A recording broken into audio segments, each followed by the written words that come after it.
way the season started.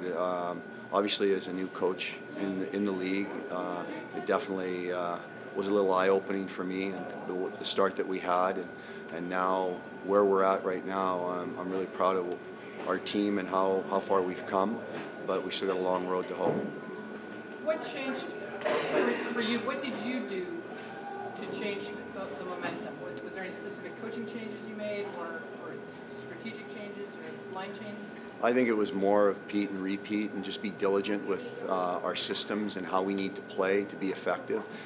In the past, obviously we didn't get off to the start that we had. No excuses. I'm the first one not to make excuses, but when you have 9 players at NHL camps and they missed some of them missed the first 3 weeks of the season, now coming back and trying to integrate them in something a little different in how we have to play in order to have success, and not having the defense core that they've had over the past number of years, where you have a Dumba and a Pouliot to transport the puck up the ice.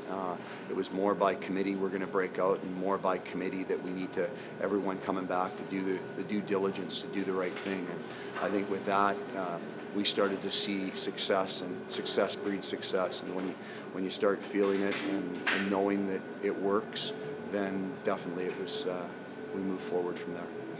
Players started playing with more confidence in the system and trusting one another more. Absolutely, absolutely. And then you got another big bounce after the holiday break and the international tournaments. Yeah, well, with those players being gone, you put players in situations where you hope that they would be able to step up. Our younger players stepped up, and our veteran players stepped up and had to play predominant minutes. And for those 8 games that some of the players were gone for, it was really important that they had to pick up the slack, and they had to make sure that they were doing their due diligence and how they played, and they really stepped to the forefront, and it was really good to see. And then anytime you have players go to a tournament like that and have the success that they had, and to represent their country at center stage, whether it was Nick, Ollie, or Chase, it was a huge boost in the arm for everybody. Our team was so excited to watch them on TV and cheering them on, and then they came back on this emotional high. Oliver in Denmark, first time they've ever won a game, and then making it to the playoffs. That was a huge thrill for them, and he talked about how tight his team was. And then for Nick to have the success and win the gold medal, and for Chase to have the experience and the success that he had with Team USA. And like you said, you have that confidence, and you're playing on center stage in the hockey mecca in Toronto and Montreal. And to play in that setting and to represent your country, you're obviously going to come back with that extra boost and that extra oomph. And they came back, and they haven't missed a beat. And you're getting a lot out of Aiden Hill.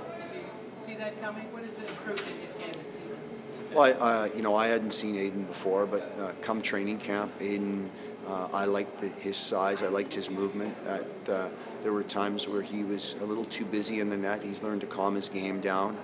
A young player going after pucks instead of allowing the puck to hit him. And he's such a big, imposing player.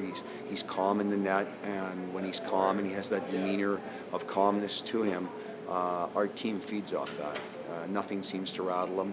He has that composure and confidence, and the team has confidence in him in turn.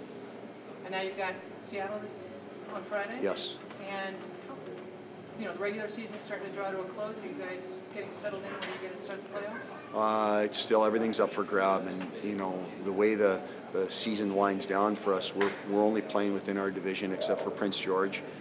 We play them the following Saturday, not this Saturday, the following Saturday. That's the only game that's in our conference but not in our division. Everything else is divisional games, and divisional games are so critical in jockeying for positioning, and we're 4 points behind Everett.